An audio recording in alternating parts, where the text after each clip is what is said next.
started a long time ago. Precise in 1965. After I graduated in the UK, I had a job waiting for me in Nigeria with the Federal Ministry of Works, and I needed to come back home. And then I asked myself that question that is here today: what next? What next? Because I'm a scientist.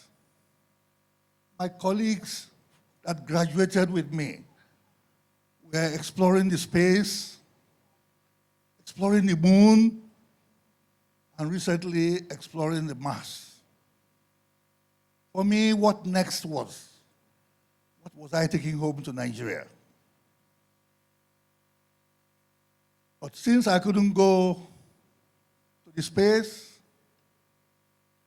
I couldn't do Mars,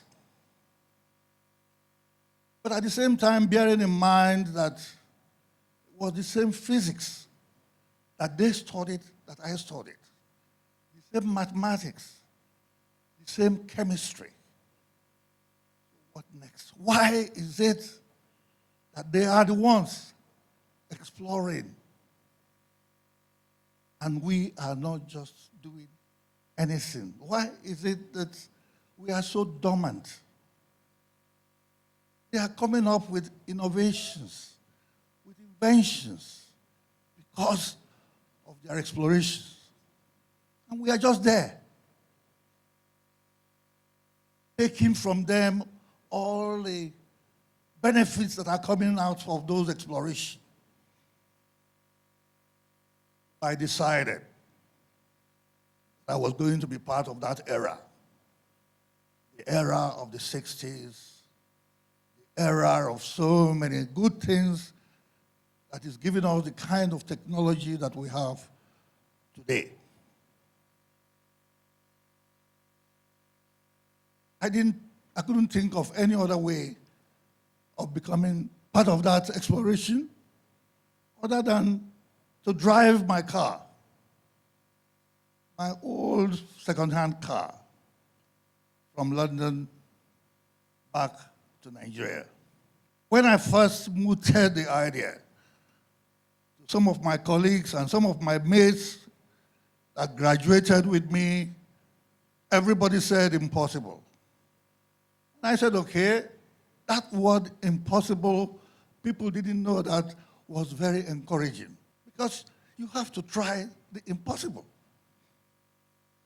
Well, one of my friends that was planning to come with me said, why don't we check the embassies of North Africa, the embassies of Central Africa, the embassies of West Africa, to find out if it was possible to drive across those countries and to go across the Mediterranean Sea.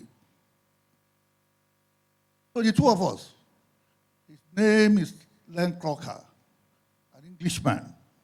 We started making the arrangements. We went around most of the embassies, the Tunisian embassy, the Algerian embassy, the Moroccan embassy. Told us that it was impossible to drive because of the difficulties of crossing the Sahara Desert. Then we consulted. What is the distance? How long can one go in the desert without seeing a human being or without seeing any facilities? Then in the process of doing that, my friend Len Crocker chickened out. He came out one morning and said to me, Newton, we are embarking on a very crazy adventure. Let's not just go and die in the desert, and that he was pulling out of the arrangement. I said, okay, if you're pulling out, I'll go on my own.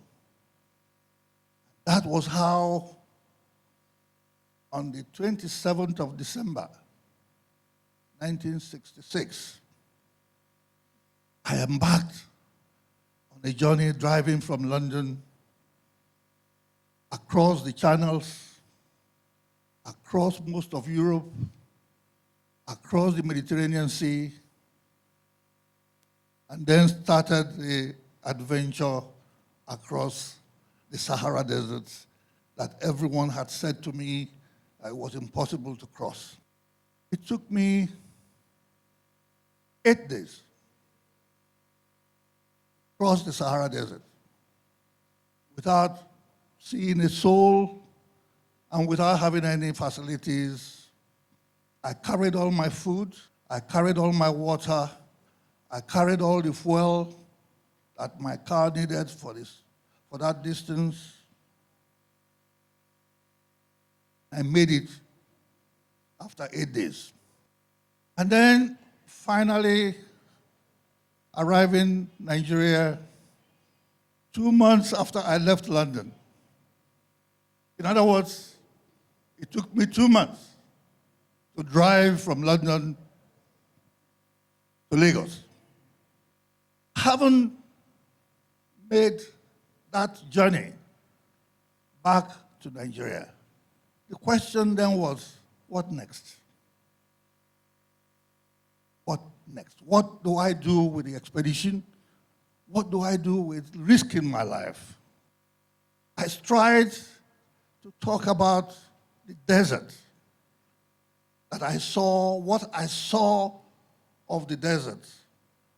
And I remembered Kwame Nkrumah making a statement in 1964. I was still in London then, when he said that Africa will remain in darkness until the Sahara Desert is tamed. What is the meaning of that? The Sahara is moving. As we speak, it's encroaching southwards and northwards. It's taking over land, it's taking over farmlands and grazing fields. The crisis we have today all over the country with Fulani henchmen is coming from the desert. They do not have grazing fields anymore. The Lake Chad that most of you know that used to be a mini ocean has dried up.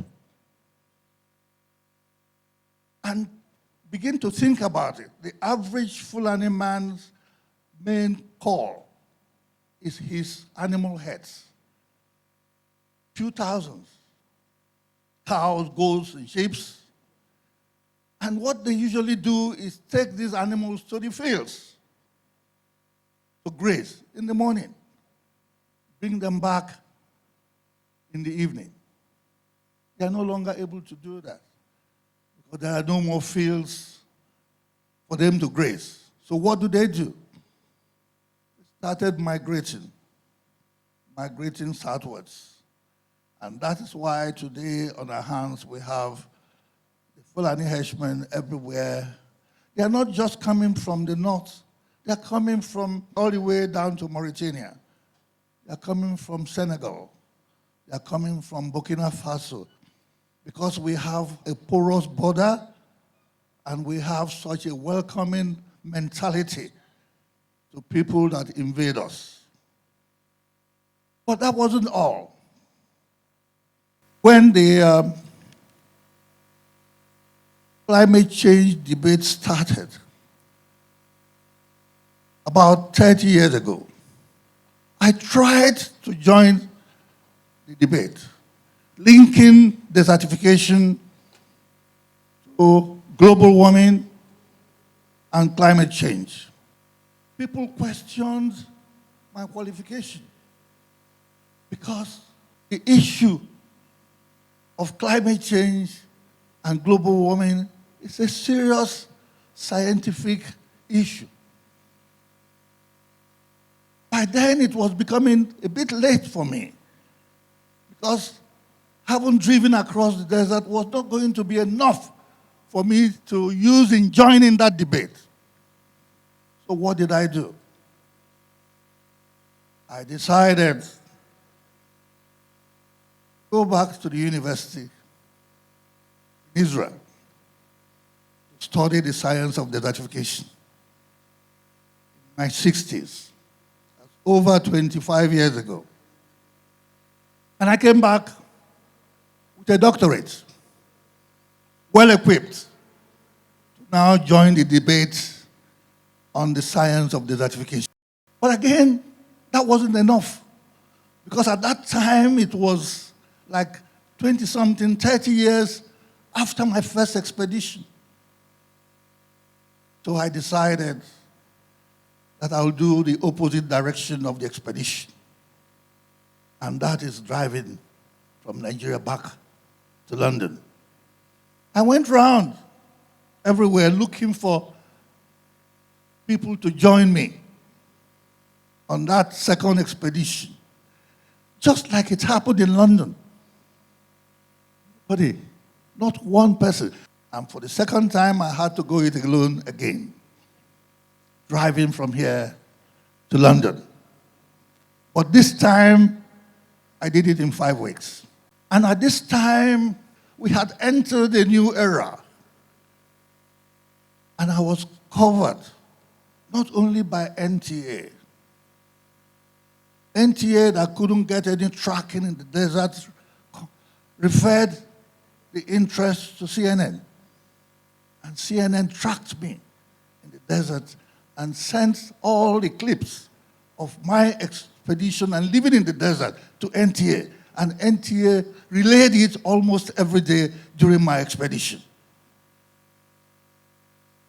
And when I got to London, after that 5 weeks, CNN came to London to interview me. So that changed the whole narrative, changed the whole conversation.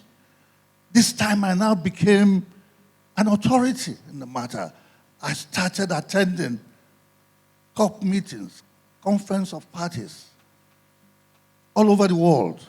And I was being invited everywhere to speak on climate change, global warming, and particularly desertification.